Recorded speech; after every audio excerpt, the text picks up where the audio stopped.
Arriving without knowing why. There is a particular kind of tiredness that belongs only to arrival. Not the exhaustion of travel itself, but something quieter. The tiredness of having finally stopped moving and not yet knowing what to do with stillness. Most people who came to New York, across all the centuries of its becoming, arrived in this state. They stepped off boats or out of trains or through the tunnel from New Jersey, and they stood for a moment doing nothing at all. Just looking. Just being present in a place they had only imagined. The city, for its part, did not pause to greet them. It never has. This is one of the first lessons New York offers to those who come. You are welcome here, but you will not be welcomed. The distinction matters. In the years when the harbor was the only door, when wooden ships and then steamships brought the hopeful and the desperate across an ocean that took weeks to cross, the first sight of the city was often disappointing. The skyline was low. The buildings along the shore looked ordinary. There was no music, no ceremony, only the smell of fish and salt and smoke from 1,000 chimneys. Passengers who had rehearsed this moment in their minds for months found themselves unsure whether they had arrived at a beginning or merely at an end to something else. Later, when the towers rose and the harbor became a stage for the famous view, arrival took on different textures. People came by airplane and saw the city from above before they touched it. They came by bus and emerged into the noise of Port Authority, blinking in fluorescent light. They came by car and sat in traffic on bridges, watching Manhattan grow closer one honk at a time. Each mode of arrival produced its own small disappointment, its own private reckoning between expectation and reality. And yet people kept coming. They still do. This is perhaps the most remarkable thing about New York. More remarkable than its buildings or its wealth or its reputation. The city has never stopped receiving strangers. It has never closed its doors, though it has certainly made entering difficult. It has never said no, though it has rarely said yes with any warmth.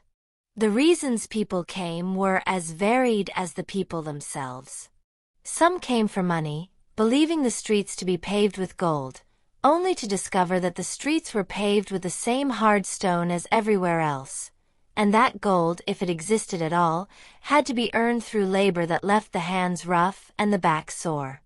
Some came for freedom, escaping persecution or poverty or the suffocating expectations of small towns where everyone knew everyone and nothing ever changed. They found freedom here, though not always the kind they had imagined. Freedom in New York often meant the freedom to be ignored, which is both a blessing and a wound. Some came for love.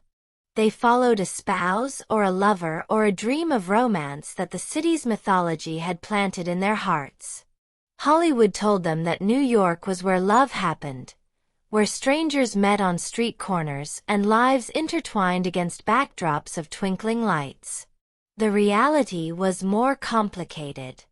Love in New York was possible, certainly, but it competed with ambition and exhaustion, and the simple difficulty of finding time to feel anything at all. And some came without knowing why. They came because the city called to them, because they felt restless in other places, because they sensed that their lives would not begin until they had tried this particular experiment. These were perhaps the truest New Yorkers of all, the ones who arrived without a plan, who trusted the city to reveal something to them that they could not have discovered elsewhere. The first night in New York has been described by countless writers, yet it remains difficult to capture. There is the noise, which never fully stops. There is the light, which turns night into a strange orange twilight. There is the feeling of being surrounded by millions of people, all of them strangers, all of them absorbed in their own concerns. The newcomer lies awake in whatever room they have managed to secure, a cheap hotel or a friend's couch or a shared apartment with too many roommates, and listens to the city breathe. Sleep, when it comes, is shallow and interrupted. Dreams blend with the sounds of sirens and garbage trucks and voices from the street below. Morning arrives without ceremony. Just another day in a city that has no interest in marking beginnings or endings. The first walk is important. Every newcomer takes it, usually within hours of arrival. They step outside and begin to move through streets that feel both familiar from photographs and completely foreign in their reality. The scale is wrong, either larger or smaller than expected. The pace is faster. The smells are different from anything photographs could convey. Coffee and exhaust and garbage and perfume and food from a dozen different cuisines, all mingling in the same block. Nobody looks at the newcomer. This is the first great comfort New York offers, and also the first great loneliness. You can be anonymous here. You can reinvent yourself. You can walk for miles without a single person asking who you are or where you came from. The city grants invisibility to those who want it, and for many newcomers, this is exactly what they need. They need time to figure out who they are going to become. The shops and restaurants and businesses that line the streets seem to have existed forever. Yet many of them are new, having replaced other shops and restaurants that seemed equally permanent only months before. The city is always changing, always rebuilding itself while appearing to stay the same. This creates a strange temporal effect for the newcomer. They cannot distinguish between what is old and what is recent. Everything looks established. Everything looks eternal. Nothing reveals its age. By the end of the first day, the newcomer is exhausted in a way that has nothing to do with physical exertion. The mind has processed too much information. The senses have been overwhelmed. The feet ache, certainly. But more than that, the soul aches with the effort of trying to understand this place. Some people leave after a few days. They decide that New York is not for them, that the noise is too much, the expense too great, the indifference of strangers too painful. There is no shame in this. The city is not for everyone. It has never claimed to be. But those who stay, who push through the initial disorientation and find some small foothold, begin to change. They learn to walk faster. They learn to navigate crowds without thinking. They learn to tune out noise while remaining alert to the sounds that matter. They learn, in short, to become New Yorkers, though they would never call themselves that. Only people who were born here use that word easily. Everyone else carries the slight hesitation of the convert, the awareness that they chose this place rather than inheriting it. The process of becoming takes different amounts of time for different people. For some, it happens within months. For others, it takes years. For some, it never fully happens at all. They remain visitors in their own lives, perpetually arriving, never quite landed. But the city does not judge.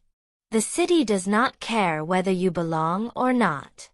It simply continues, day after day, year after year, century after century, receiving whoever comes and offering them the same bargain it has always offered.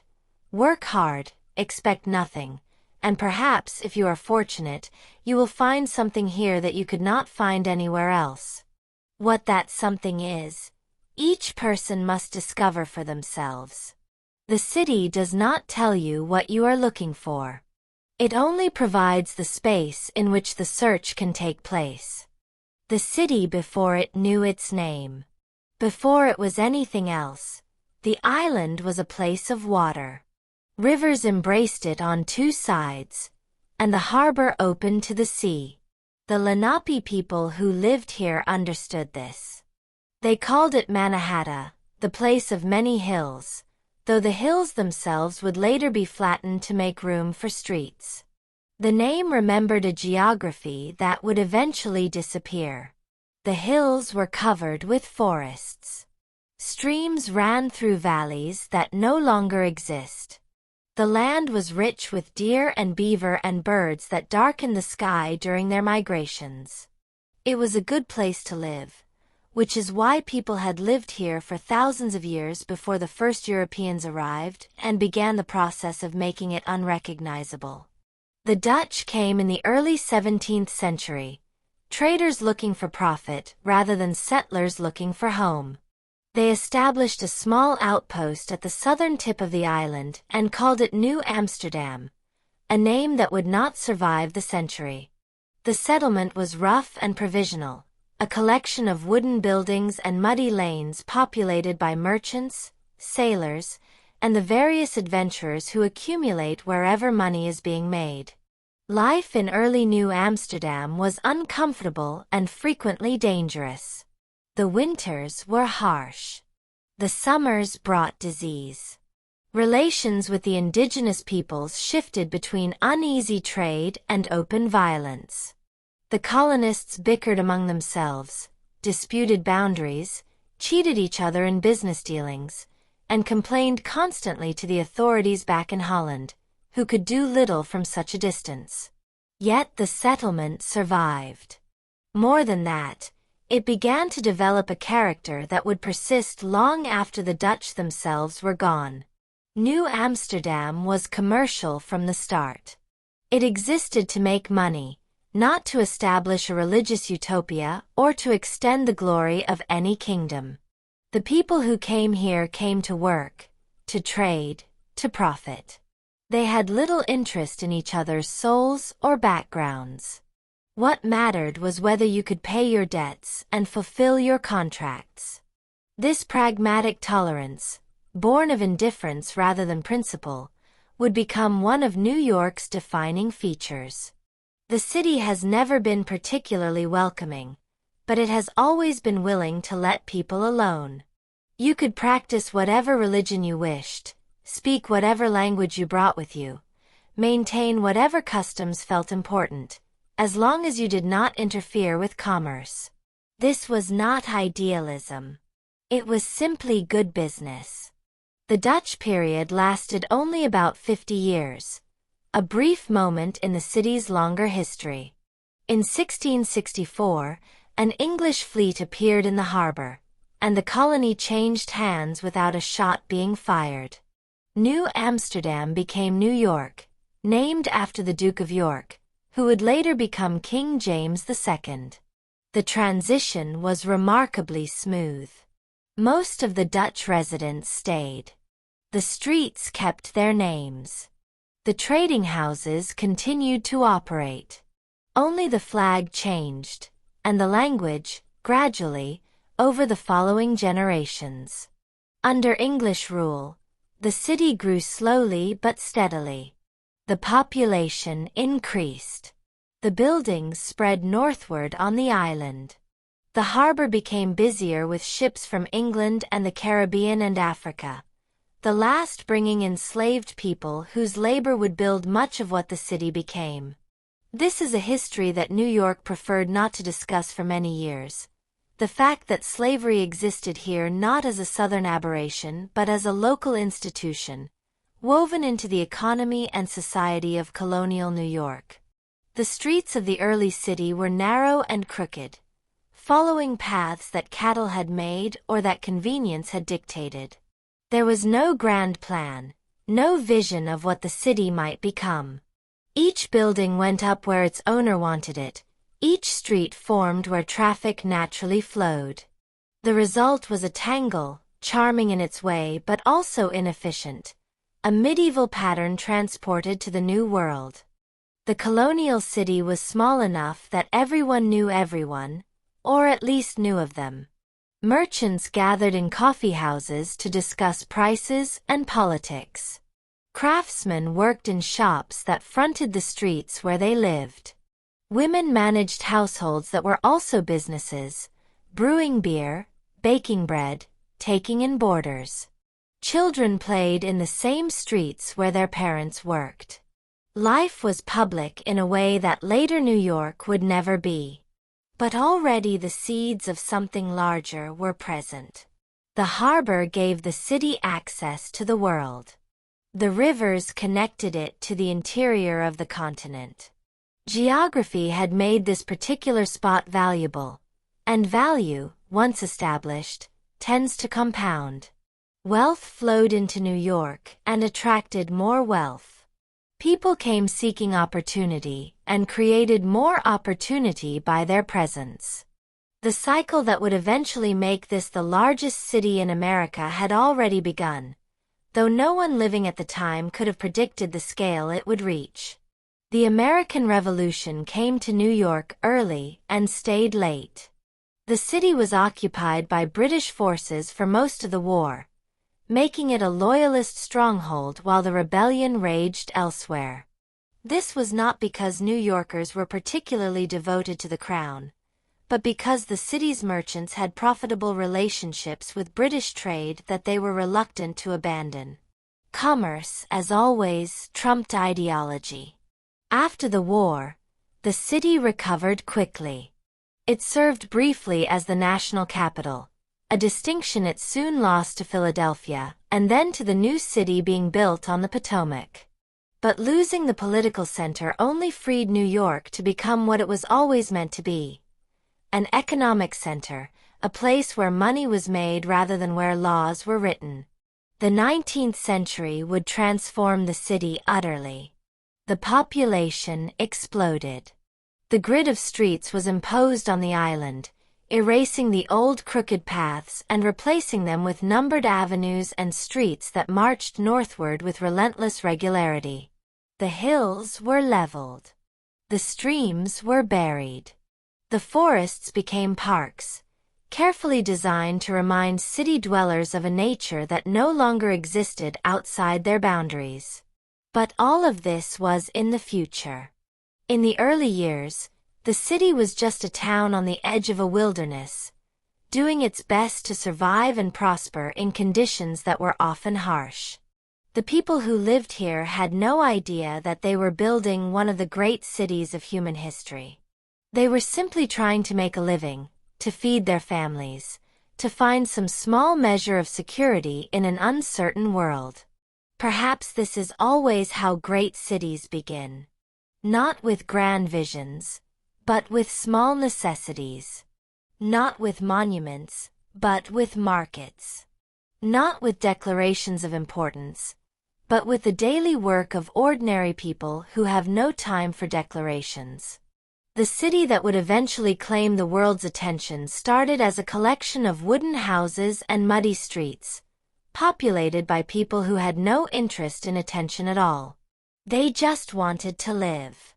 And so they did, passing their lives in rhythms that would have been recognizable to people anywhere. Waking with the sun, working through the day, gathering with family and neighbors in the evening, sleeping through nights that were truly dark, without the glow that would eventually make New York famous. They were not building a legend. They were building lives. The legend would come later, written by others who had the luxury of looking back and finding meaning in what had seemed, at the time, merely ordinary. Streets that learn to remember. The names of streets carry memory whether we notice or not. We walk down Broadway without thinking of the broad way that Dutch colonists cleared through the forest. We cross Canal Street without knowing that a canal once ran there, draining the collect pond that had grown too foul for the city to tolerate. We navigate Maiden Lane without imagining the young women who once washed clothes in a stream that flowed where traffic now stalls. Streets remember what buildings forget. Buildings are torn down and replaced, their stories erased with their foundations.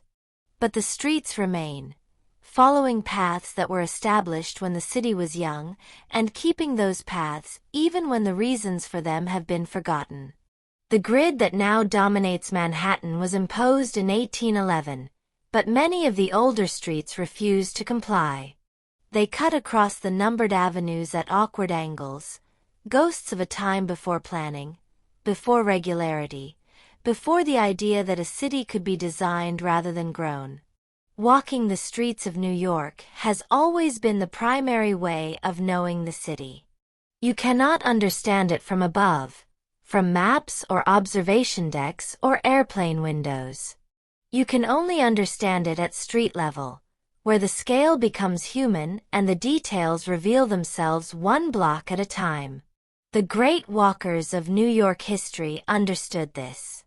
Walt Whitman walked these streets in the 19th century, absorbing the crowds and the noise and the energy that would fuel his poetry.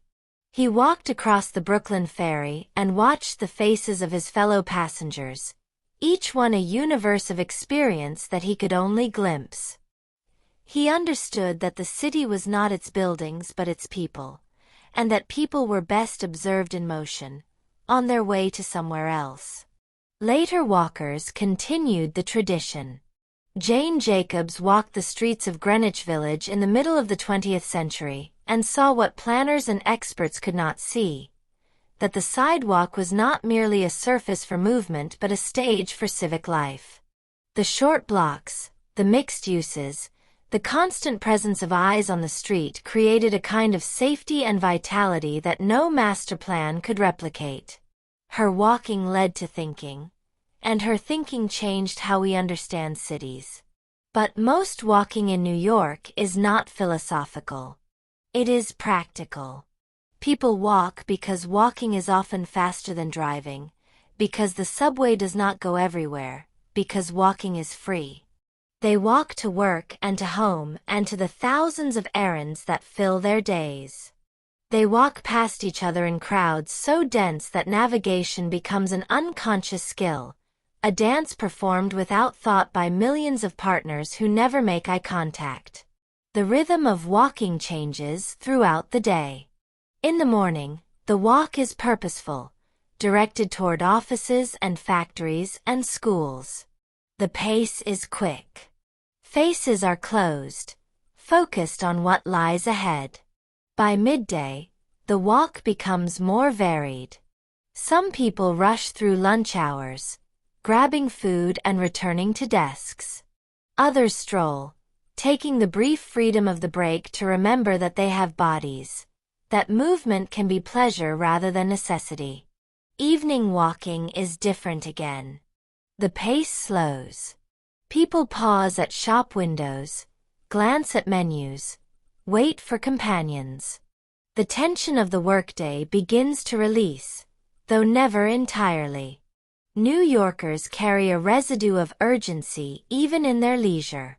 They walk briskly to restaurants where they will wait an hour for a table. They hurry to theaters where they will sit still for hours. The habit of speed does not easily relax. And late at night, the streets belong to different people. The workers of the darkness, taxi drivers and bartenders and cleaners, and the restless insomniacs who find the night easier than sleep. The streets at 3 in the morning have a quality that the daylight hours never achieve. They are almost peaceful, almost still, though peace and stillness are never quite complete in New York. There is always a siren somewhere, a truck making deliveries, a voice raised in argument or laughter. The streets have witnessed everything. They have seen riots and parades, celebrations and mournings, the daily routines of millions of lives and the extraordinary moments that interrupt those routines. They have absorbed blood and tears and spilled coffee. They have been walked by presidents and criminals, artists and accountants, the famous and the forgotten. The pavement makes no distinction between them. Certain streets carry more weight than others. Wall Street became synonymous with money, its name recognized around the world by people who have never seen its narrow canyon between towers. Broadway became synonymous with theater, even though most of its length is simply another avenue of shops and apartments. Fifth Avenue became synonymous with wealth, marked by addresses that served as credentials of success. Other streets are known only to those who live on them or near them. Every neighborhood has its main street, its gathering place, its strip of shops and restaurants that residents consider their own. These local centers are where the real life of the city happens, away from the famous landmarks and tourist attractions. A person can live in New York for decades without visiting Times Square more than a handful of times, but they will walk their own block daily, memorizing every crack in the sidewalk, every stoop, every mailbox. The sidewalks themselves are territories. Vendors claim corners. Restaurants extend tables during warm months, narrowing the path for pedestrians. Scaffolding descends periodically, creating tunnels beneath buildings under repair. The walker must constantly adjust, moving around obstacles that appear and disappear according to rhythms that cannot be predicted. Underground, another city of streets exists. The subway tunnels form a shadow grid beneath the surface, parallel to the streets above but following their own logic. People spend portions of their lives in these tunnels, reading or listening to music or simply waiting, suspended between origin and destination. The station names echo the street names: Times Square, Union Square, Canal Street. The connection to the surface is maintained even when the surface is invisible. And the streets change over time, though the changes happen slowly enough that they are easy to miss. Shops close and new shops open. Buildings rise and fall. Neighborhoods shift from poor to wealthy or wealthy to poor, their populations turning over while the streets remain constant. The street that your grandparents walked to buy bread is the same street where you buy coffee, though the bakery is long gone and the building that housed it has been replaced twice. This continuity matters. In a city that is always changing, the streets provide a thread of connection to the past. You can walk where others have walked for centuries. You can follow paths that were established before anyone now living was born. The streets offer a kind of immortality, not for individuals but for the patterns of movement that make a city function. Every step adds to the accumulation. Every walker becomes part of the history that the streets remember, even if no one will ever know their name. Ordinary lives. Quiet routines. The history books remember the dramatic moments. The fires, the elections, the arrivals of famous ships, the departures of famous men. But most of life, in New York as everywhere, consists of repetition. The same breakfast prepared in the same kitchen. The same route to the same job. The same faces seen at the same times in the same places. The ordinary is the foundation on which the extraordinary occasionally rests.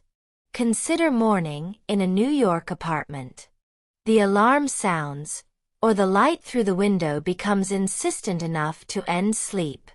There is a moment of disorientation that has occurred in this same room thousands of times. The brief confusion of waking before memory supplies the details of identity and obligation. Then the day begins, indistinguishable from countless days before it. The bathroom rituals have not changed much over the generations. Running water is a relatively recent luxury in the long span of human history, but in living memory, the routine has been stable. Washing, grooming, the small vanities and necessities that make us presentable to others and to ourselves. The face in the mirror is a little older each year, but the routine persists. Breakfast in New York has always been quick. There is no tradition here of leisurely morning meals, of families gathered around tables for extended conversation. The city demands movement. People eat standing at counters or walking toward subways or sitting at desks where they should already be working. The food itself has changed over the decades. Coffee has evolved from a simple cup at a diner to an elaborate production involving milk foam and flavor shots. Bagels remain constant, a small victory for tradition in a city that rarely values tradition for its own sake. The commute shapes the day. For those who travel by subway, there is the descent underground, the waiting on platforms that range from merely warm to genuinely hellish in summer, the press of bodies in cars that were designed to hold fewer people than they carry. The commuter learns to read while swaying, to sleep while standing, to create a small bubble of private space within the crowd. These are survival skills that no one teaches but everyone acquires. For those who walk or drive, the commute offers different challenges. The walker contends with weather, with crowds, with the need to time street crossings to avoid waiting. The driver sits in traffic, watching minutes pass, calculating whether a different route might save time while knowing that all routes lead to the same delays. The commute is dead time, neither work nor leisure, a pause in living that must be endured twice daily. And then there is work itself, the hours that occupy most of the waking day for most of the people in the city. Work in New York has always been varied. The same hour might find a banker reviewing spreadsheets, a cook chopping vegetables, a nurse checking vitals, a teacher explaining fractions. The specifics differ, but the structure is similar. Tasks to complete, expectations to meet, colleagues to navigate, bosses to satisfy or avoid. The lunch break, where it exists, is often brief. Some workers eat at their desks, crumbs accumulating on keyboards. Others venture out for sandwiches or salads that they consume while walking back. The idea of a proper lunch hour, with a proper meal and proper conversation, belongs to a different culture, one that has never taken root in New York soil. Afternoon brings fatigue. The energy of morning has dissipated. The hours remaining seem longer than the hours already passed. People find small ways to maintain focus. Another cup of coffee, a walk around the block, a few minutes of conversation that is technically not allowed but that everyone tolerates. The clock moves slowly until, suddenly, it does not. The end of the workday does not mean the end of obligations. There are errands to run, groceries to buy, children to collect from schools or daycares, meals to prepare, laundry to fold. The domestic work of maintaining a household falls disproportionately on some, a pattern that has persisted despite decades of change in other areas. Someone must keep the apartment clean, the food fresh, the bills paid. These tasks are invisible until they are not done. Evening in New York offers choices that can feel like obligations.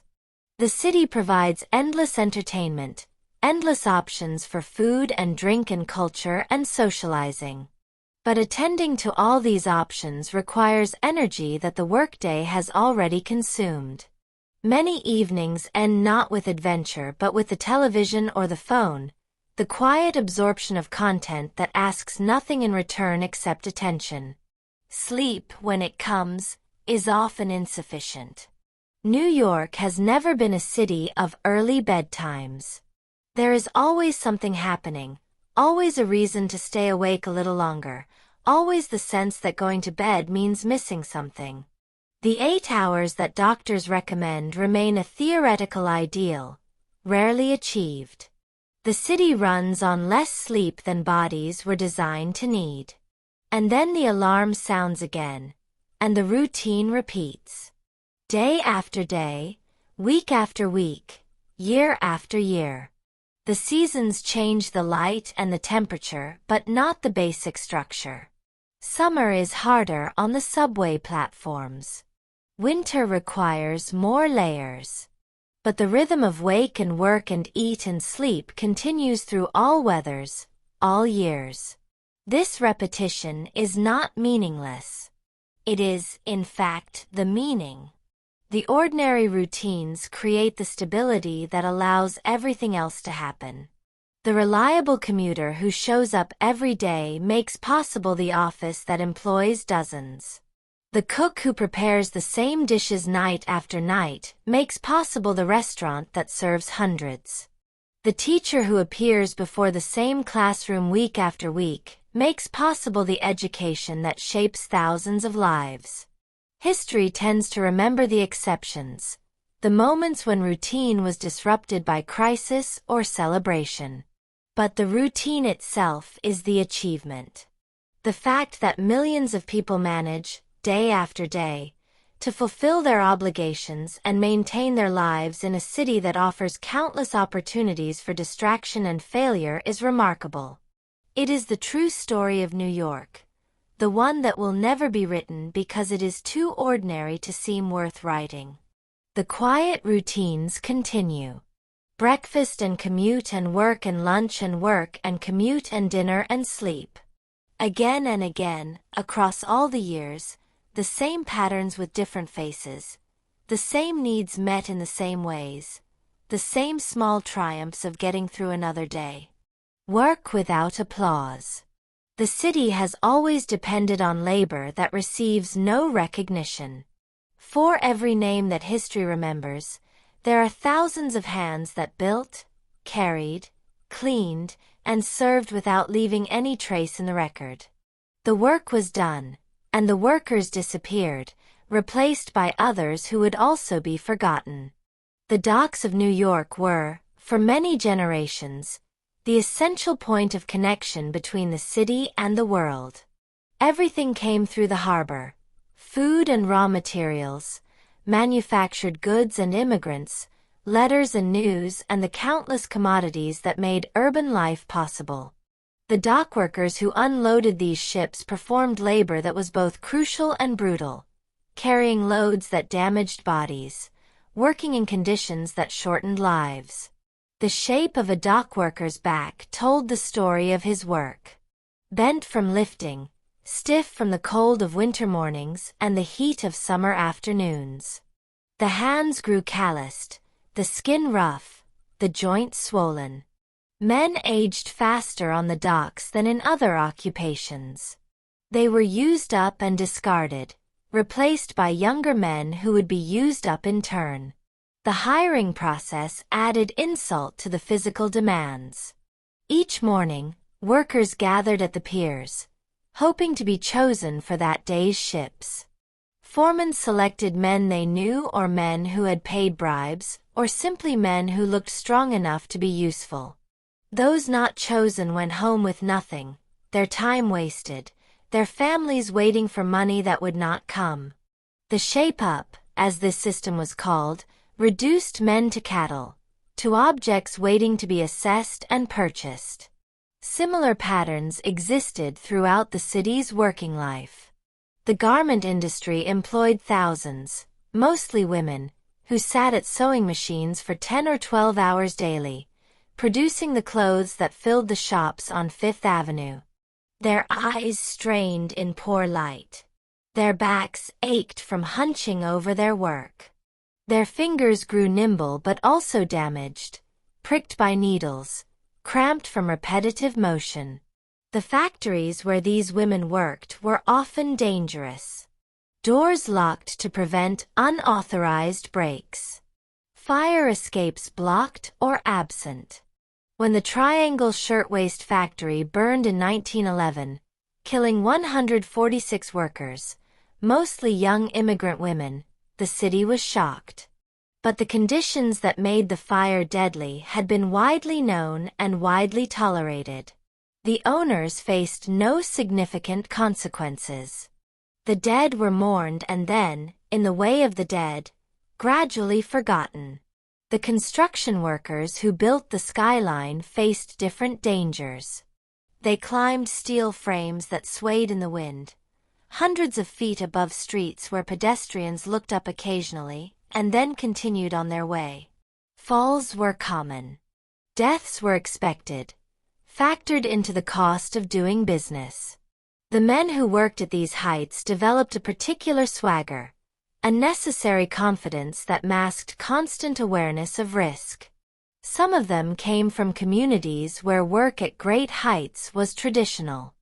Mohawk ironworkers from the Conowake Reservation near Montreal became famous for their skill in high steel, walking beams that others could not approach without vertigo.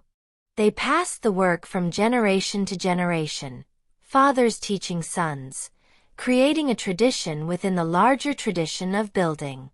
Below the skyline, other workers maintained the infrastructure that made the towers possible. Subway workers spent their days in tunnels, never seeing sunlight during their shifts, breathing air that tasted of metal and electricity.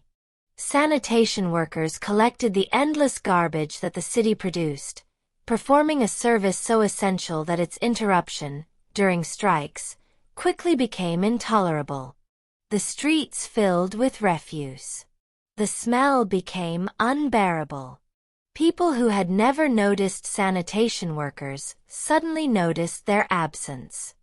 The domestic workers of the city were perhaps the most invisible of all. Women who cleaned the apartments of the wealthy, who raised the children of parents too busy to raise them themselves, who cooked and laundered and maintained the private spaces that public life depended upon. These workers came from the poorest communities, often from other countries, and they performed intimate labor for wages that barely sustained their own families. The relationship between domestic worker and employer was complicated by proximity. Living in the same space, sharing meals, caring for the same children, yet separated by an unbridgeable gulf of class and often race. The servant knew everything about the family's private life but remained, in important ways, invisible. Her presence was required, but her personhood was often overlooked. Modern New York still depends on invisible labor, though the forms have changed. The docks are quieter, containerization having eliminated most of the hand-loading that once required armies of workers. But the restaurants and hotels still employ thousands in kitchens and housekeeping, work that is rarely seen by the customers who benefit from it. The hospitals employ workers who clean and transport and maintain, whose labor makes possible the healing that doctors receive credit for. The delivery workers have become newly visible, their bikes and bags a constant presence on the streets. They bring food and packages to apartments, climbing stairs and waiting in lobbies, racing against rating systems that punish delay. They work in all weather, their earnings dependent on speed and volume. The apps that summon them have made their labor convenient while making their lives precarious. And still the cleaning happens. Office buildings are scrubbed each night by workers who arrive as others leave, who vacuum and mop and empty trash and disappear before morning, leaving only the evidence of their work. Surfaces wiped, floors gleaming, everything ready for another day of occupation by people who will never meet them. This is the true workforce of the city. Not the executives and professionals and creatives who populate the imagination of New York, but the vast army of laborers who make their work possible. Without cleaners, the offices would become uninhabitable. Without cooks, the restaurants would close.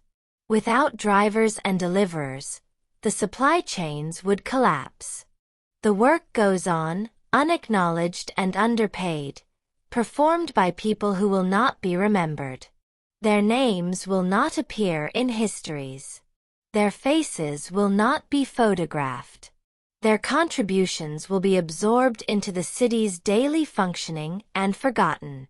But the city stands because they work. Every tower, every subway ride, every meal served and package delivered represents labor that someone performed for compensation that barely reflected its importance. The applause goes elsewhere. The work continues regardless. Waiting as a way of life. New Yorkers are always in a hurry, but they spend much of their lives waiting. The contradiction is so familiar that it has become invisible. People rush to reach places where they will stand in line, race through streets to arrive at platforms where they will wait for trains that may or may not come on time. The wait for the subway is perhaps the most characteristic form of New York waiting. Platforms fill with people who stare down tunnels, willing trains to appear. The electronic signs that now predict arrival times have reduced uncertainty without eliminating frustration. Knowing that the train will come in 4 minutes does not make 4 minutes pass faster. It simply makes the wait more precisely measured. On the platform, people arrange themselves according to unwritten rules. Regular commuters know which car will open closest to their exit stairs, and they position themselves accordingly. Tourists and newcomers cluster near the center, uncertain of the system's geography. Everyone maintains small distances from strangers, while acknowledging that those distances will collapse when the train arrives and bodies press together. The train itself offers another form of waiting. The journey between stations is time suspended, neither here nor there, useful for reading or sleeping or simply enduring. Delays are announced in voices that convey no urgency, the calm of the conductor somehow more infuriating than panic would be. Passengers check phones, sigh, exchange glances of shared suffering. The train eventually moves. It always does. But the wait continues. Waiting at restaurants became a particular New York ritual as the city developed its food culture. In earlier eras, people ate where tables were available. The idea of waiting an hour or more for the privilege of paying for a meal would have seemed absurd. But scarcity creates value, and value creates desire. The restaurants that require waiting are, by definition, the restaurants worth visiting. Or so the logic goes. The wait for an apartment is less public but more consequential.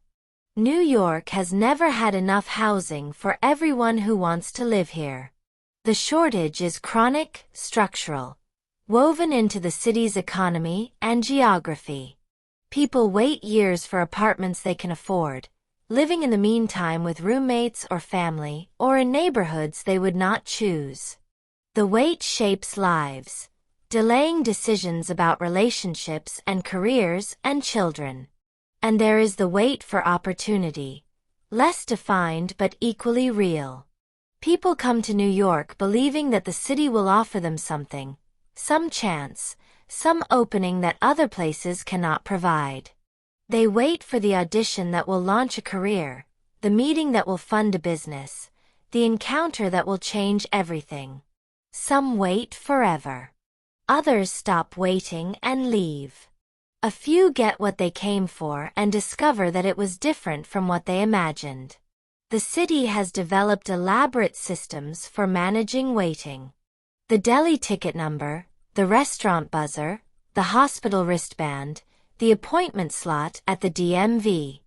These systems impose order on chaos, creating the illusion of fairness while hiding the ways that some people wait less than others. Money can shorten waits. Connections can eliminate them entirely. The democracy of the line is less democratic than it appears. Children in New York learn to wait early. They wait for school buses on cold mornings. They wait for parents who work late. They wait for their turns on playgrounds crowded with other children who are also waiting. The education in patience begins young and continues throughout life. The wait for medical care deserves particular mention. Emergency rooms in city hospitals are monuments to waiting, filled with people whose conditions range from minor to critical, all of them seated in the same uncomfortable chairs, all of them watching the same silent television in the corner, all of them wondering when their name will be called. The wait is often longer than the treatment. Hours to see a doctor for minutes. The math is demoralizing, but the alternatives are limited. Waiting changes behavior. People who wait regularly develop habits to fill the time. They carry books or devices. They compose messages in their heads. They daydream or plan, or simply let their minds empty. The ability to wait without anxiety is a skill that the city teaches, though not everyone learns it equally. Some waiting carries hope. The wait for test results that might be good news. The wait for a phone call that might bring an offer. The wait for someone who might appear at the restaurant, the station, the corner where you agreed to meet. This kind of waiting is mixed with anticipation, and the time passes differently, each moment heavy with possibility. Other waiting carries only resignation. The wait at the unemployment office. The wait for a landlord who never returns calls. The wait for a situation to change when you know it will not change soon. This kind of waiting is simply endurance. Time that must be passed because there is no alternative. New York's relationship with time has always been complicated. The city moves fast, but it also makes people wait. It promises efficiency, but it delivers delays. It values productivity, but it wastes hours in lines and traffic and the various cues that organize urban life. The contradiction is not accidental. It reflects the truth that time in a crowded place is never fully your own. Your schedule depends on countless others, and their schedules depend on you. The wait is the price of density. Eventually, everything that was waited for either arrives or does not. The train comes. The table opens. The opportunity presents itself or fails to appear. Life moves forward in bursts, punctuated by the pauses that make the bursts possible. The waiting, which seemed like wasted time while it was happening, becomes invisible in retrospect. Memory preserves the arrivals, not the delays. But the waiting was where the living happened too. The platform where you finished a book. The line where you overheard a conversation that changed how you thought about something. The restaurant wait during which you fell in love or fell out of it. The waiting was not nothing. It was simply different from what you were waiting for. When the city felt afraid. Fear in cities is usually quiet. It does not announce itself with drama.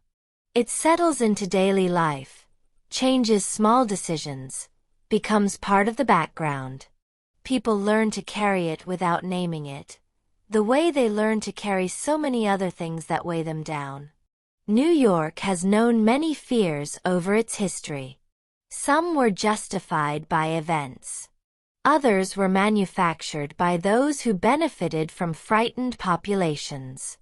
The line between reasonable caution and unreasonable panic has never been easy to draw, especially when the threats were real but their scale was uncertain. Disease was the oldest fear.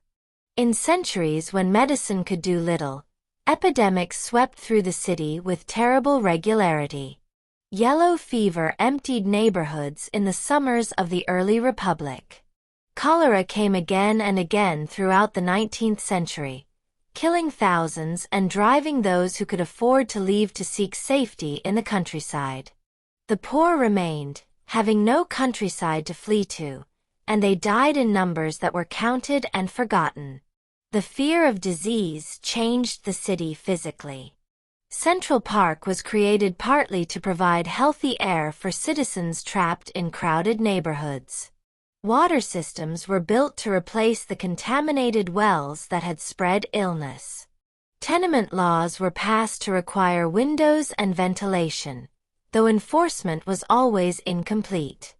Each epidemic left reforms in its wake, improvements that arrived too late for those who had died. The influenza pandemic of 1918 showed how even a modern city could be humbled by illness. The bodies accumulated faster than they could be buried. The hospitals overflowed. People wore masks on the streets, as they would wear them again a century later.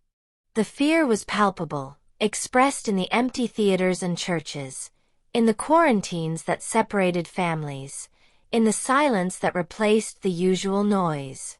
Fire was another constant fear. The city burned regularly in its early centuries, wooden buildings igniting and spreading flames to neighbors. The Great Fires destroyed whole districts, erasing the work of generations in hours.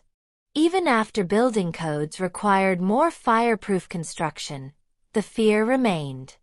The Triangle Shirtwaist Fire proved that even masonry buildings could become death traps. The memory of fire shapes behavior still. Economic fear has been equally pervasive, though less visible than physical threats. The city's economy has always been volatile, rising and falling with cycles that no one fully understands. The crash of 1929 and the depression that followed reduced proud men to selling apples on street corners. Banks failed. Savings vanished. The security that families had spent lifetimes building disappeared in months. These economic disasters created their own kind of fear, quieter than the fear of disease but equally damaging. The fear of losing a job, of not making rent, of watching children go hungry. This fear made people accept conditions they would otherwise have refused. It made them work longer hours for less pay. It made them silent when they should have spoken. Fear is a tool of control, and economic fear has controlled workers as effectively as any force. The city has also known fears that were less justified. Waves of immigrants regularly inspired panic among those who had arrived earlier. The Irish were feared in the 19th century, accused of bringing crime and corruption and loyalty to a foreign church. The Chinese were feared and eventually excluded. The Jews were feared and restricted.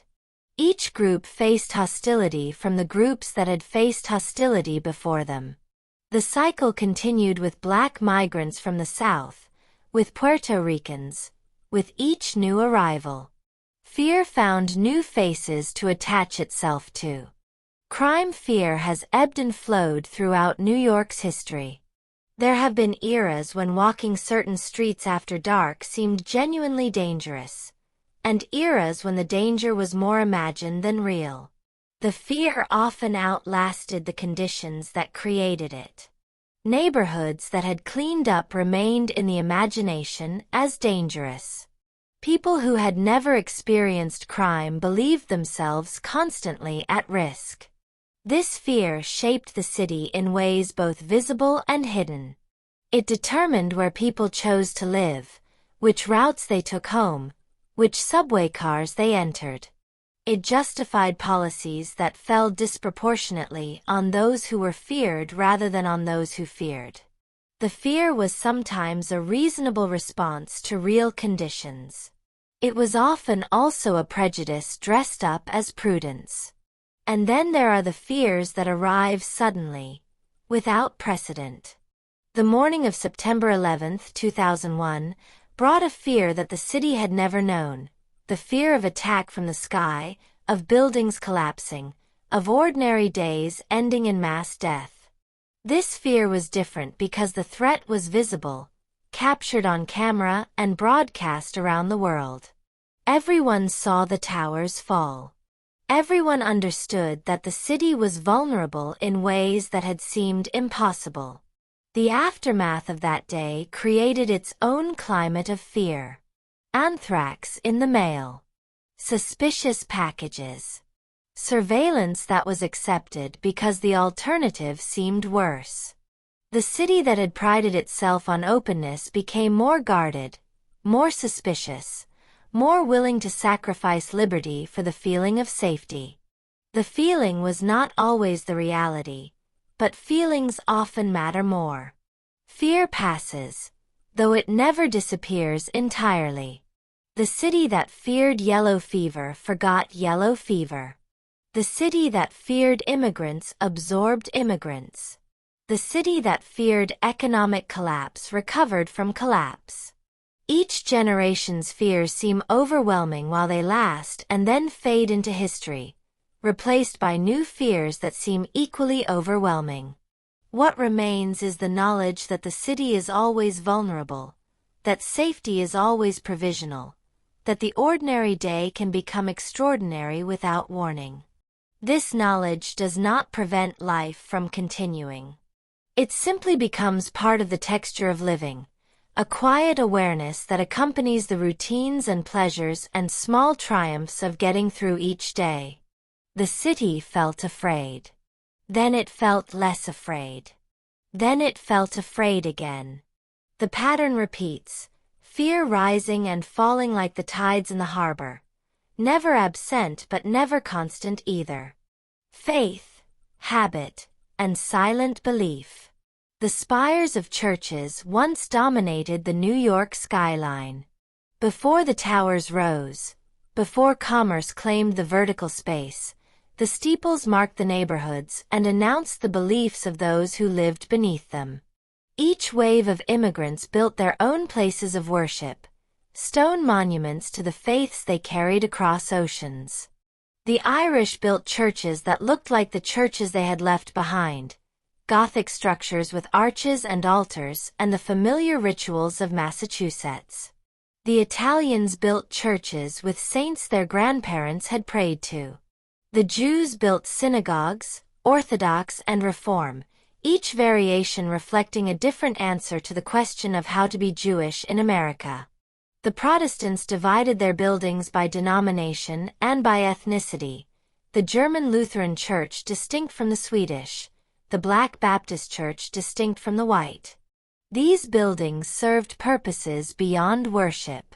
They were community centers, places where people who shared a language and a culture could gather. They were schools where children learned the traditions their parents feared would be lost.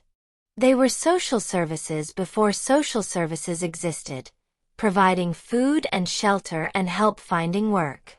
The priest or rabbi or minister knew his congregation and intervened in their lives, for better and sometimes for worse.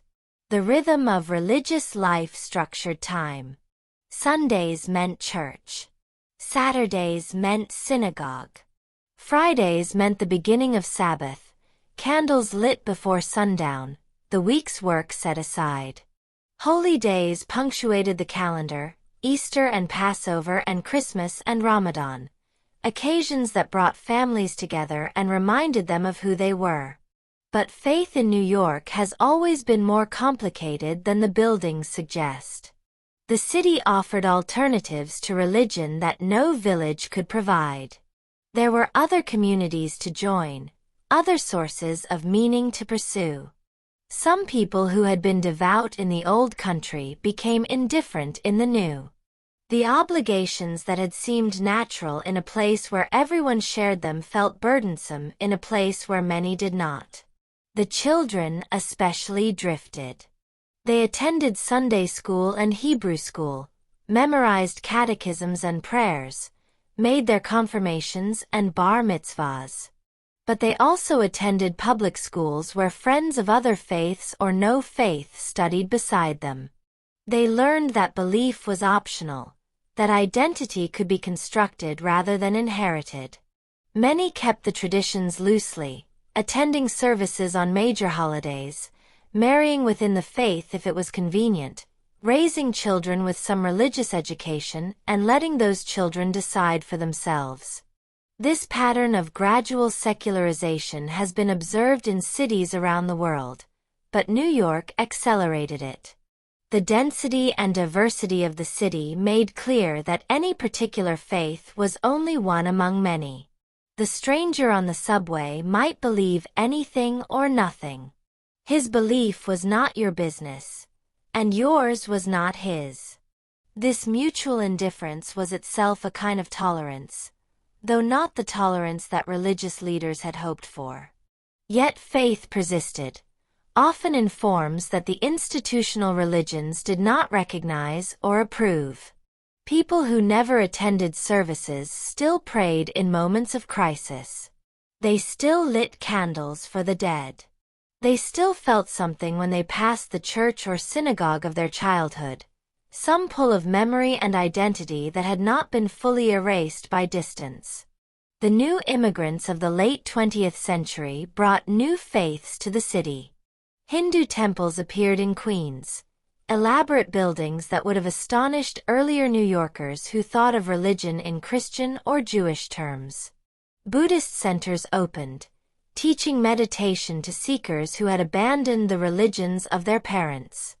Mosques served growing Muslim communities, their call to prayer sounding in neighborhoods where Italian grandmothers had once walked to Mass. The religious map of the city grew more complex. A single block might contain a church, a synagogue, a mosque, and a temple.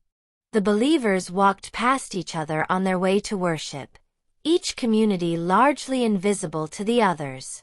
This was not always peaceful coexistence.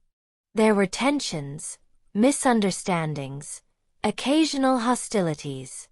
But mostly there was simply separation, different worlds occupying the same streets without significant interaction. Habits of belief persisted even when the beliefs themselves faded. People who no longer believed in God still celebrated religious holidays, gathering for meals and rituals that had lost their spiritual content but kept their social function. The Christmas tree in an atheist's apartment. The Passover Seder led by someone who doubted the Exodus. The cultural residue of religion remained after the religion itself had evaporated. And some people found their way back. After years of indifference, they returned to the faiths of their ancestors or discovered new faiths that spoke to needs they had not known they had. The city that pulled people away from religion also pushed some people toward it. The loneliness of urban life, the search for community, the desire for something larger than career and consumption, these drove some New Yorkers to the doors of churches and synagogues and mosques they had ignored for decades. The buildings themselves aged. Congregations shrank. Some churches closed and were converted to apartments or community centers, their stained glass windows preserved as decorative elements in rooms no longer sacred. Other churches persisted with smaller flocks, elderly members wondering whether anyone would continue after they were gone. But the spires still stand above the streets, visible between the towers, reminders of what the city once believed and what some of it still believes. The bells ring on Sunday mornings. The candles are lit on Friday evenings. The faithful attend, fewer than before but present still, carrying on traditions that their great-grandparents would recognize. Faith, in the end, is less about certainty than about practice. It is the habits maintained across years, the prayers repeated until they become part of the breath, the gatherings that continue because they have always continued. New York, for all its secularism, remains a city of believers, though what they believe and how they believe keeps changing. Outsiders who stayed. Every New Yorker was, at some point, a stranger. The indigenous peoples who lived here first came from somewhere else, though the memory of that migration has been lost to time. The Dutch arrived as outsiders. The English who replaced them were outsiders too. Every wave of immigration brought people who did not belong and who stayed until they did. The process of becoming a New Yorker has always been unclear. There is no ceremony, no test, no moment when the transformation is complete. Some people feel at home within months. Others never feel at home despite decades. The city does not care either way. It accepts whoever comes and asks nothing in return except the willingness to participate in its endless activity. The immigrants of the 19th century arrived in numbers that strained the city's capacity to absorb them. The Irish came fleeing famine, desperate people who would take any work and live in any conditions. They were met with hostility from those already established, accused of criminality and drunkenness and popish conspiracies. Signs reading "No Irish Need Apply" were common enough that the phrase entered the language. And yet they stayed. They took the jobs that no one else wanted, digging canals and building railroads, serving in domestic positions and staffing the police force. Within a generation, they had become part of the city's fabric. Their children spoke with American accents. Their politicians rose to power in the local democratic machine. The despised outsiders became insiders, positioned to despise the next wave of outsiders. The pattern repeated with each new group. Germans came and were considered alien until they were not. Italians came and were called criminals until their children became judges and legislators. Jews came from Eastern Europe and were crammed into Lower East Side tenements until they moved to Brooklyn and the Bronx and eventually to the suburbs beyond. Each group followed a similar trajectory: arrival, hostility, struggle, adaptation, acceptance. But acceptance was never complete for everyone. Black Americans, migrating north from the violence and oppression of the South, found that Northern prejudice was different in form but similar in effect. They were confined to certain neighborhoods, excluded from certain jobs, denied opportunities that white immigrants eventually received. The Great Migration brought millions of Black Americans to northern cities, and New York received its share. Harlem became a center of Black cultural achievement, yet the achievements occurred within boundaries that white society had drawn. The outsider status of Black New Yorkers has proved more durable than that of immigrant groups. Generations born in the city, whose families had been here longer than many white families, continued to be treated as newcomers, as interlopers, as people who did not quite belong. The promise that time and adaptation would bring acceptance remained unfulfilled in ways that contradicted the immigrant success stories that the city preferred to tell about itself. Other groups occupied complicated positions. Puerto Ricans were American citizens, not immigrants, yet they were treated as foreigners when they came to New York seeking opportunities unavailable on the island. Chinese Americans, even those whose families had been here for generations, faced assumptions of perpetual foreignness. The question, "Where are you from?" when asked of someone born in Brooklyn, revealed the limits of acceptance. Yet people stayed. Despite the hostility, despite the difficulties, despite the constant reminders that they were not fully welcome, people made lives in New York. They married and raised children.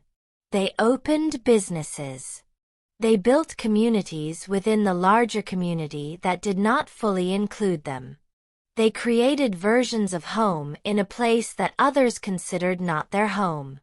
The children of outsiders often became the fiercest defenders of their neighborhoods.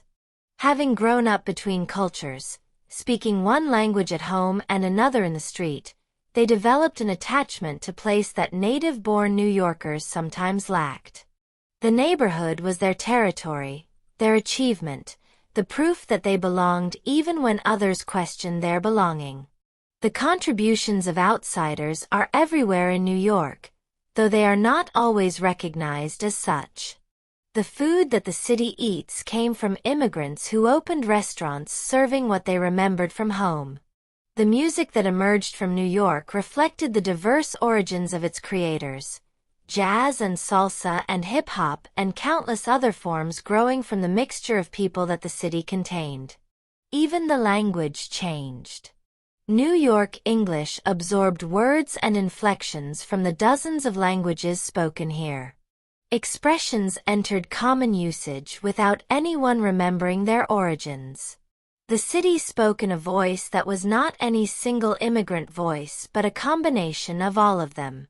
The outsiders who stayed were not merely adapting to the city. They were making the city, contributing to its character, shaping what it would become.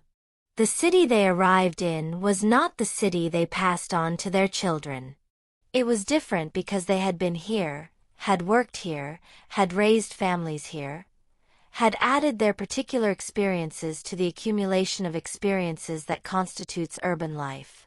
Some outsiders became New Yorkers so completely that their origins were forgotten. Others maintained their difference across generations, creating communities that preserved languages and customs and connections to places their great-grandparents had left. Both responses were possible. Neither was required. The city allowed for many ways of belonging. The process continues today. New outsiders arrive from new places, facing new versions of the old hostility, making new versions of the old accommodations. The pattern has not changed fundamentally, even if the details are different. Arrival, struggle, adaptation, and for some, acceptance. The city absorbs whoever comes, usually without gratitude, always without ceremony. And the outsiders who stayed became the insiders who watched the next outsiders arrive. The city at night. Darkness transforms the city. The same streets that bustle with purpose during the day take on different qualities when the sun sets. The crowds thin. The pace slows, at least in some places. The lights come on, not the soft lights of nature but the harsh artificial lights that are New York's gift to the night sky. The city has never been truly dark. Even before electricity, the flames of candles and lamps and gas jets kept the streets illuminated enough for commerce to continue after sunset. The night was always a time of activity here, different from the day but not separate from it. Sailors and merchants worked by torchlight. Markets stayed open. The taverns were full. The electrification of the city in the late 19th century changed everything and nothing. The light became brighter, more reliable, capable of reaching into corners that fire had left dark. But the basic pattern remained. The city kept working after the sun went down, because work was why the city existed, and work does not know any natural limit. The night workers formed their own society, visible to each other but invisible to those who kept conventional hours. Bakers who started their shifts at midnight to have bread ready for morning. Printers who ran the presses that produced newspapers delivered at dawn. Cleaners who emptied the offices that white-collar workers would fill again the next day. These workers passed each other on streets that felt private, belonging to those who understood that the city never sleeps because someone always has to be awake. The entertainment industry created its own night. The theaters let out at 10 or 11, releasing audiences into a city that had prepared for them. Restaurants stayed open late. Bars served drinks until hours that would be unthinkable in smaller places. The night was when pleasure happened, or at least when a certain kind of pleasure happened, the pleasure of adults free from the supervision of daylight. The clubs and speakeasies of the Prohibition era concentrated this nightlife into hidden spaces. The music played behind unmarked doors. The dancing continued until the early hours. The city's official morality pretended that none of this was happening, while the city's actual behavior made clear that prohibition had failed before it began. New York was never a city that followed rules it considered unreasonable. The night also held dangers that the day concealed. Crime rates rose after dark, though the statistics varied wildly depending on the era and the neighborhood. Certain streets that seemed safe at noon became threatening at midnight, not because anything physical had changed but because the social landscape had shifted. The people who walked those streets at night were different, their intentions less easily read. Women experienced the night differently than men. The freedom to walk alone after dark was not equally distributed. Streets that men traveled casually required calculation from women, assessments of risk that became automatic. Should I take this route? Is that man behind me following? Is this bar safe to enter alone? The questions accumulated, shaping movement through the city in ways that limited possibilities. The homeless occupied the night differently still. When the city emptied of its daytime population, those without homes became more visible, claiming spaces that belonged to others during working hours. Doorways became bedrooms. Park benches became beds. The night revealed a population that the day preferred not to see, people whose presence raised questions that the busy city had no time to answer. Subways at night carried a different crowd. The rush hour crush gave way to empty cars, passengers spread out, wary of each other or simply enjoying the space.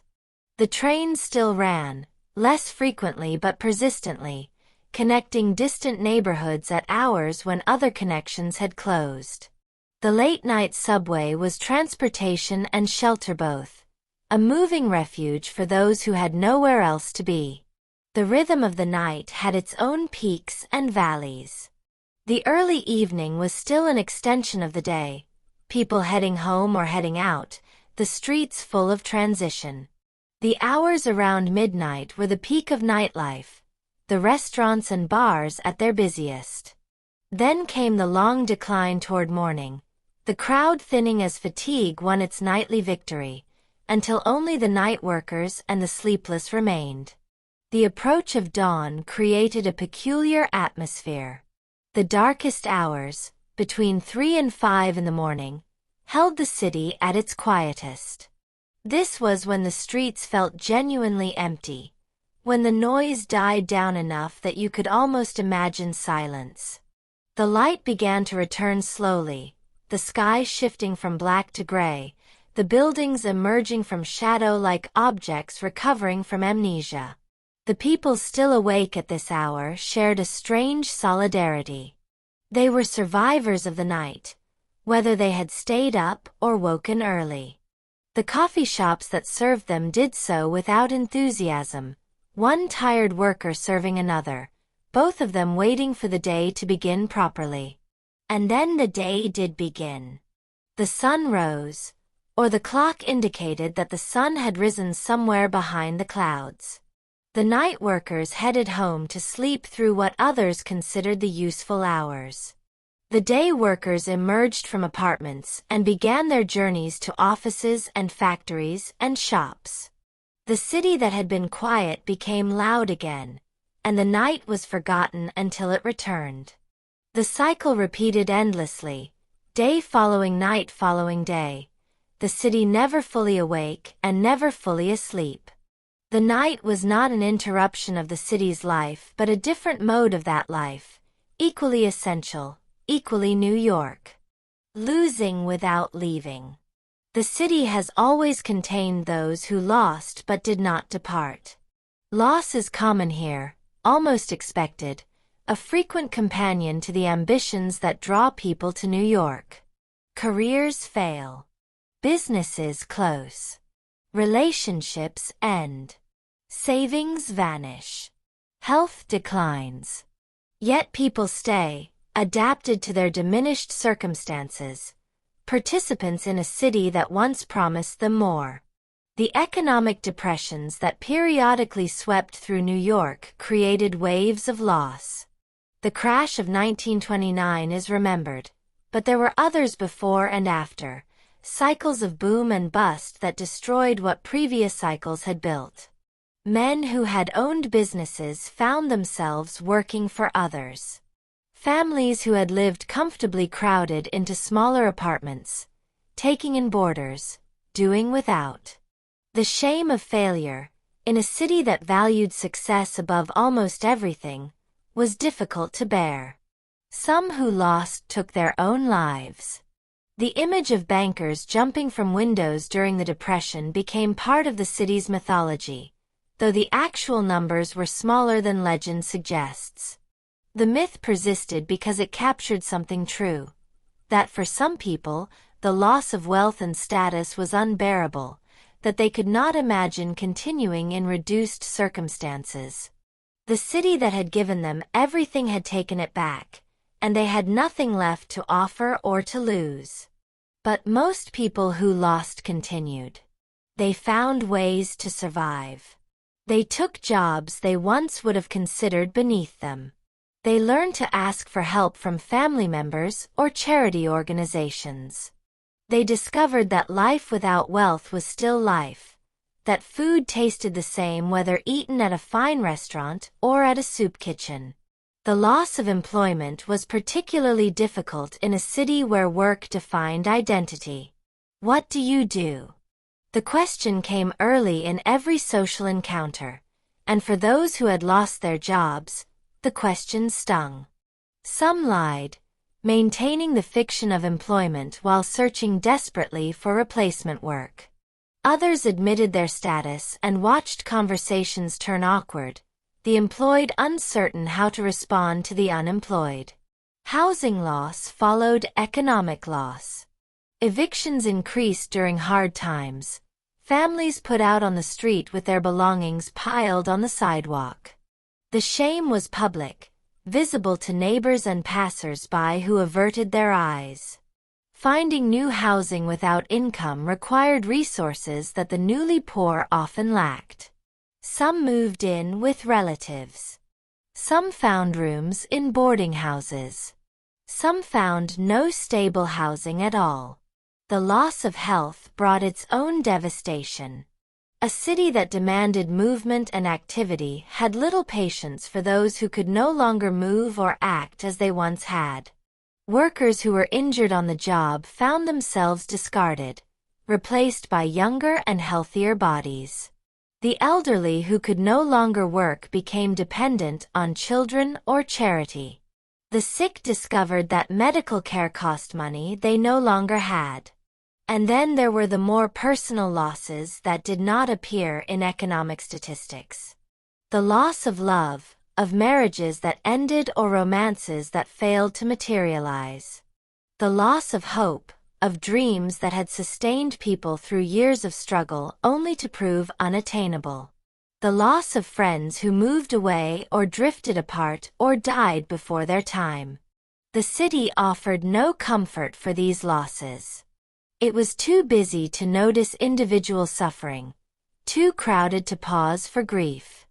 The bereaved walked the same streets as the joyful, their pain invisible to strangers who had their own concerns. The privacy that the city provided could feel like indifference, which in a sense it was. But people stayed nonetheless. They stayed because leaving would mean admitting that the gamble had failed, that New York had defeated them. They stayed because somewhere else would be no better and might be worse. They stayed because they had sunk roots too deep to pull up, because their children were in school here, because their friends were here, because their lives were here even if their dreams were not. The adjusted expectations were rarely spoken aloud. Nobody announced that they had given up on becoming a Broadway star, a famous writer, a wealthy entrepreneur. The surrender happened quietly, the ambition gradually replaced by the simpler goal of getting through each day. The difference between a young person's dreams and an older person's reality was a story told throughout the city, in every neighborhood, in every generation. Some found contentment in the smaller life. They discovered that they did not need what they had once craved, that the ordinary pleasures of family and friendship and useful work were sufficient. They made peace with their circumstances and stopped grieving for the selves they had failed to become. Others never stopped grieving. They carried bitterness through years and decades, angry at the city for failing to deliver what it had seemed to promise. These were the difficult neighbors, the resentful co-workers, the people who reminded everyone around them that life had not treated them fairly.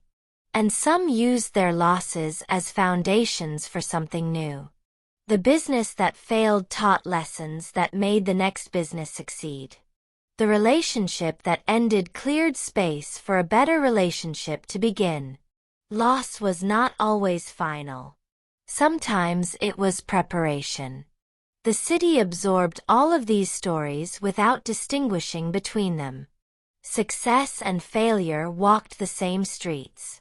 The former millionaire stood next to the former homeless man on the same subway platform. New York did not sort people by their outcomes. It simply contained them all, indifferent to whether they had won or lost. Small joys that repeated themselves. The coffee at the corner shop was nothing special. It came in a blue and white paper cup, always the same cup, served by the same man who had been serving it for years. The taste was not remarkable. The price was not particularly low. Yet people returned to this shop, morning after morning, finding something in the ritual that they could not explain. The small joys of the city were like this. They accumulated through repetition, through the simple satisfaction of knowing what to expect and finding that expectation met. The newspaper at the same newsstand. The nod from the doorman. The bench in the park that was somehow always available at the right time. These were not achievements. They were just small pleasures, barely noticed until they were gone. New York was not a city that valued repetition. Its ethos was novelty, progress, the new replacing the old. Restaurants that had served food for decades closed to make way for something trendy. Buildings that had stood for generations fell to make way for something taller. The city was always becoming, never content with what it was. But the people who lived here needed stability more than they admitted. They needed places that stayed the same, habits that anchored them to something solid amid the constant change. The coffee shop, the dry cleaner, the bodega on the corner, these were not just businesses. They were markers of continuity, evidence that the neighborhood still existed, that home was still home. The pleasure of recognition was underrated. Walking into a place where people knew your face, where they anticipated your order, where you belonged to the small community of regulars, this was worth more than variety.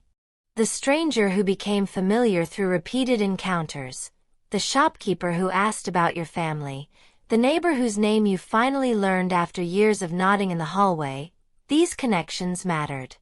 The park offered its own repeated pleasures.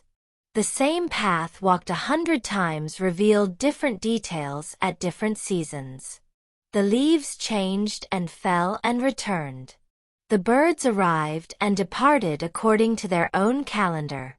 The squirrels, always the same squirrels or their descendants, performed the same squirrel activities regardless of what happened in the larger world.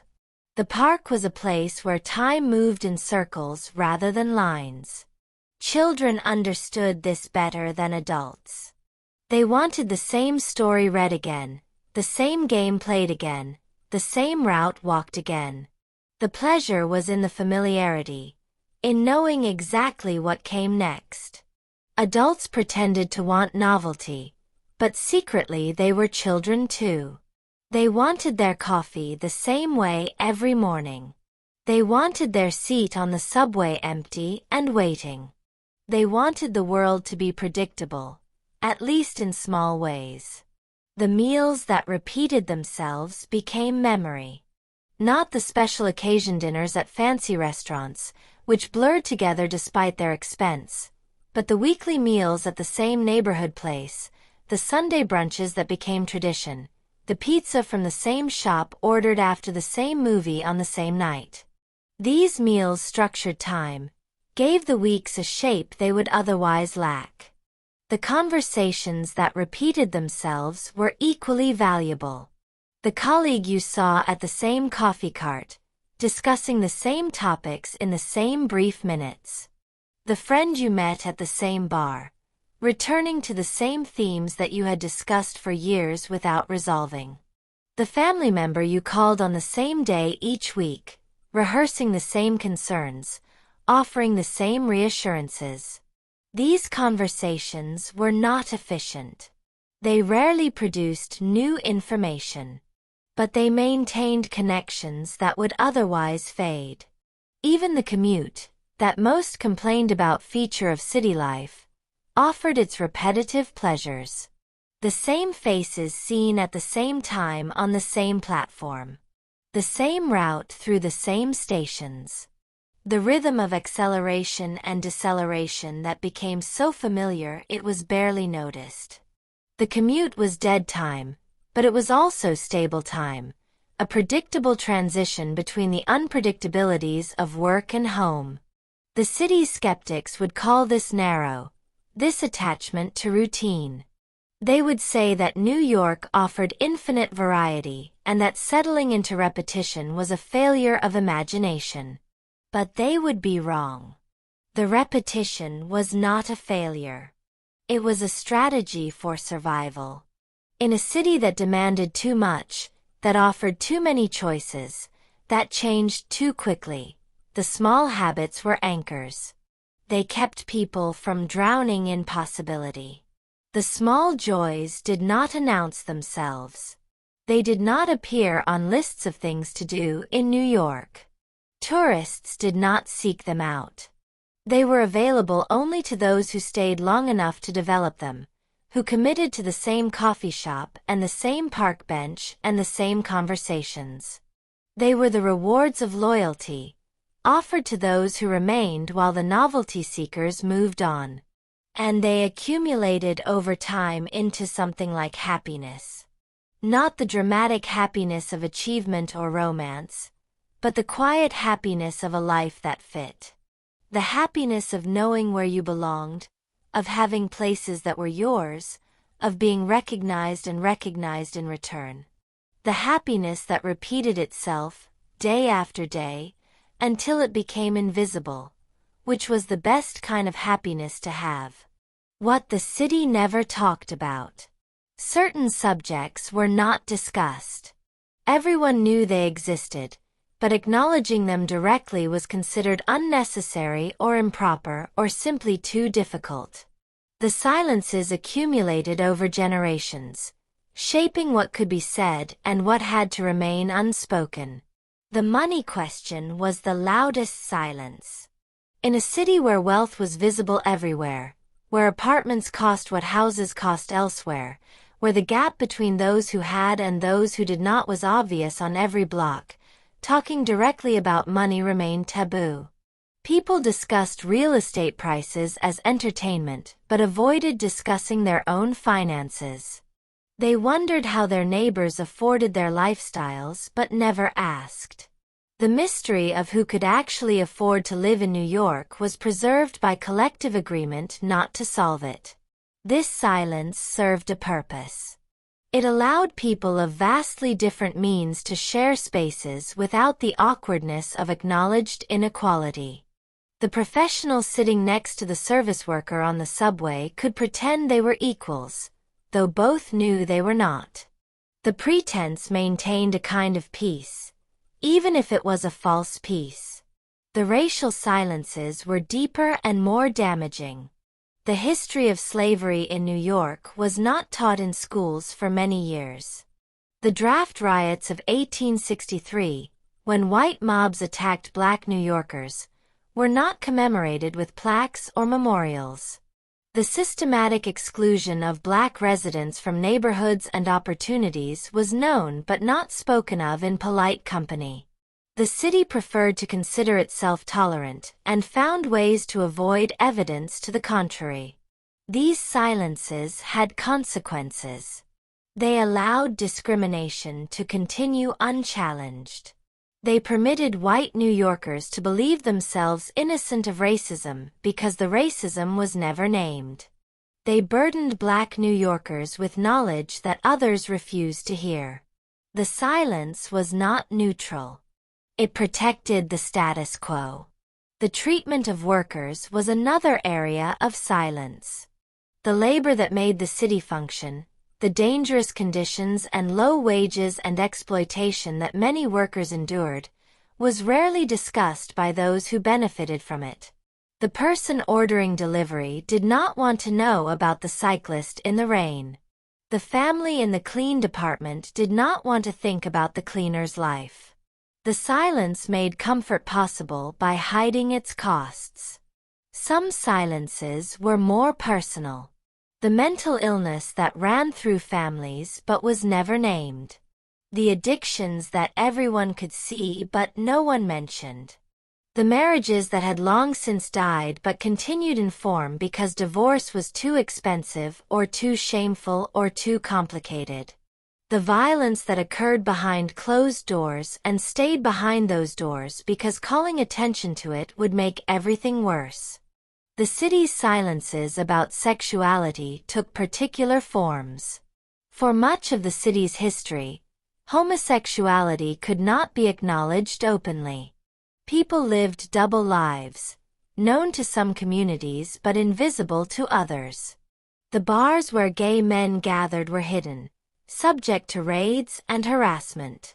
The relationships that sustained people for decades were publicly denied. This silence protected people from persecution, while also preventing them from living fully. The AIDS crisis of the 1980s broke some of these silences. When so many young men began dying, the cause could not remain unspoken. But even then, the silences reasserted themselves. The president did not mention AIDS for years. The newspapers placed stories about the epidemic in inside pages. The city that prided itself on openness found ways to look away from the suffering in its midst. Children were protected from knowledge that adults possessed. The questions they asked were deflected or answered incompletely. Why is that man sleeping on the street? Why do those people look different from us? Why did Uncle David move away and never come back? The adults invented stories or changed subjects, perpetuating silences that the children would later have to break for themselves. Some silences were maintained out of kindness. The elderly relative whose mind was failing, whose confusion was managed by pretending it was not happening. The friend whose cancer diagnosis was known but not discussed because she had not shared it. The grief that others carried, visible in their faces but not to be mentioned until they brought it up themselves. These silences were gifts, though they were also burdens. The breaking of silences happened gradually, unevenly. Each generation spoke truths that previous generations had suppressed. Topics that could not be discussed in one decade became ordinary conversation in the next. The city's history was slowly revised to include what had been omitted. The stories that had been hidden emerged, imperfectly, incompletely, but emerged nonetheless. Still, new silences formed to replace the old ones. There were always subjects too sensitive to discuss, always knowledge too uncomfortable to acknowledge, always truths that the city preferred not to face. The silence was not a failure of the city so much as a feature of human community. People could not talk about everything. Some things had to remain unsaid for life to continue. The question was not whether silences existed, but which silences were necessary and which were harmful. The answer was never clear, and reasonable people disagreed. The city kept some of its secrets. Others it slowly, reluctantly, released into the air, where they dissipated or hardened into facts that could not be taken back. Staying while everything changes. The building looked different, but the street felt the same. This was the essential experience of time in the city, the way change and continuity coexisted, the way everything transformed and nothing fundamentally altered. The New York of one decade was unrecognizable from the New York of the previous decade, and yet somehow it was still recognizable, still the same city pursuing the same purposes in the same locations. The people who stayed long enough saw neighborhoods cycle through identities. A street that had been poor became wealthy, then perhaps became poor again. A block that had housed factories became apartments, which became offices, which became apartments again. The uses changed, the populations changed, the rents changed, but the street grid remained, the parks remained, the basic shape of the city persisted through all the surface alterations. Some changes arrived suddenly, announcing themselves with construction crews and scaffolding. Familiar buildings disappeared over weeks. New buildings rose over months. The skyline shifted noticeably, new towers changing the views from streets that had offered the same views for generations. These were the changes that people noticed and complained about, the obvious interruptions in the texture of their lives. But most change happened slowly, invisibly. A shop closed, and no one noticed until they needed it and found it gone. A tree grew larger year by year, and no one registered its progress until it fell in a storm and left a gap in the canopy. Faces in the neighborhood changed as people moved away and others moved in. The change was constant but gradual, the accumulated effect of 1,000 small decisions that no one was coordinating. The long-time residents became historians by default. They remembered what had been where the new building stood. They remembered the name of the shop before the current shop. They remembered when the neighborhood had a different character, a different population, a different reputation. This memory was their possession, theirs alone, unprovable and untransmittable. The newcomers would develop their own memories and would one day stand where the current long-time residents stood, possessing a past that the next wave of newcomers would never know.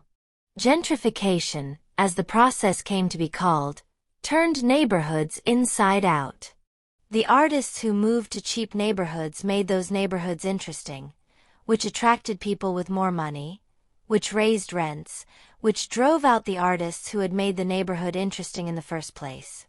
This cycle repeated throughout the city, in neighborhood after neighborhood, creating winners and losers according to a logic that seemed both obvious and unstoppable. The displaced did not disappear. They moved farther out, to less expensive neighborhoods, where they waited for the same cycle to reach them.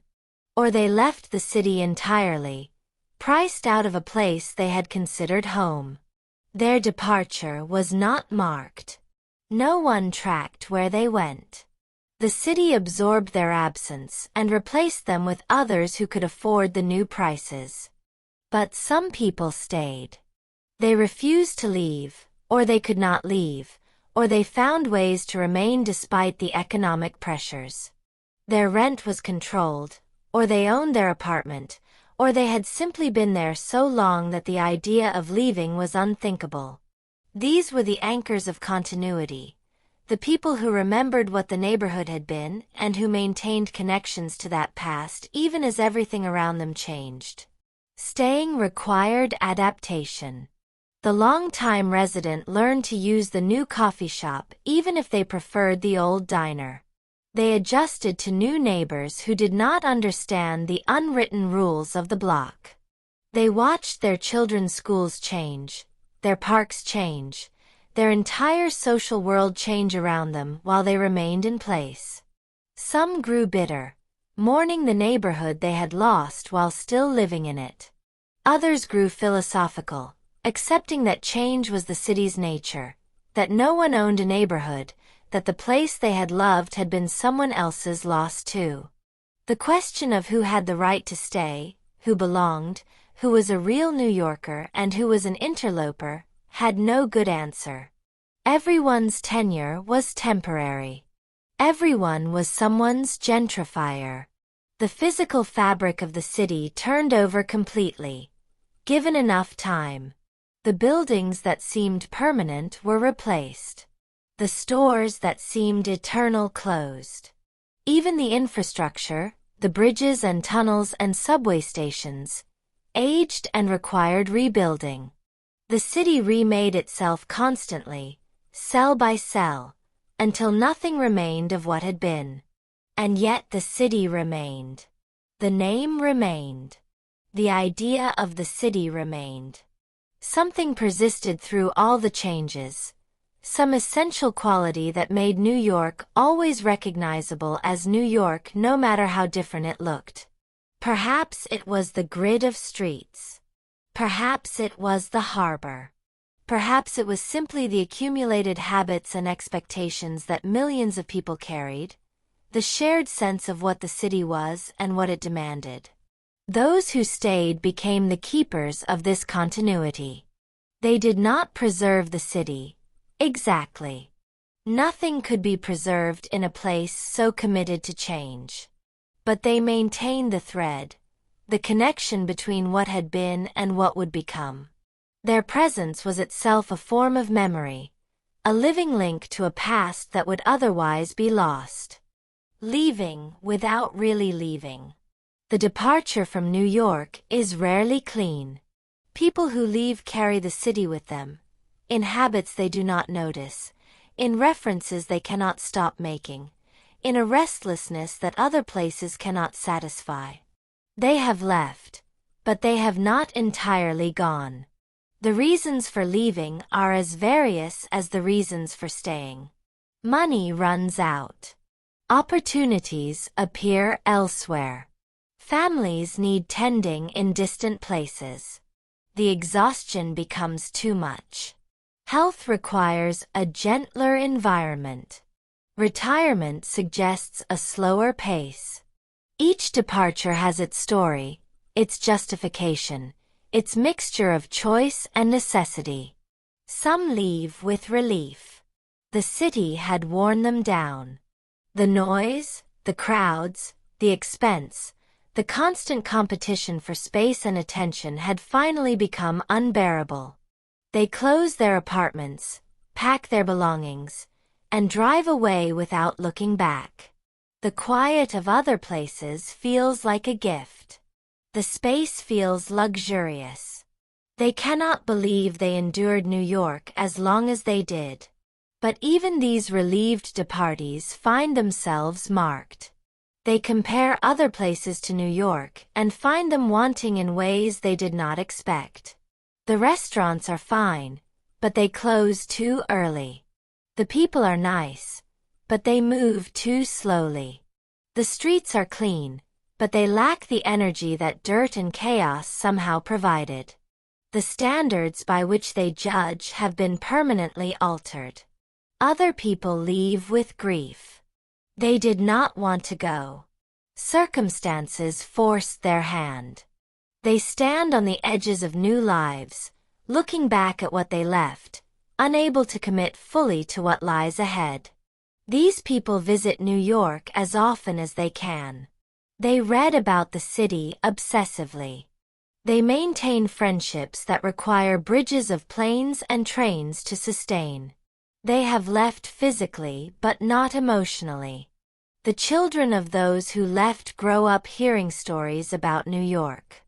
The city becomes a mythical place, larger and stranger than any place could actually be.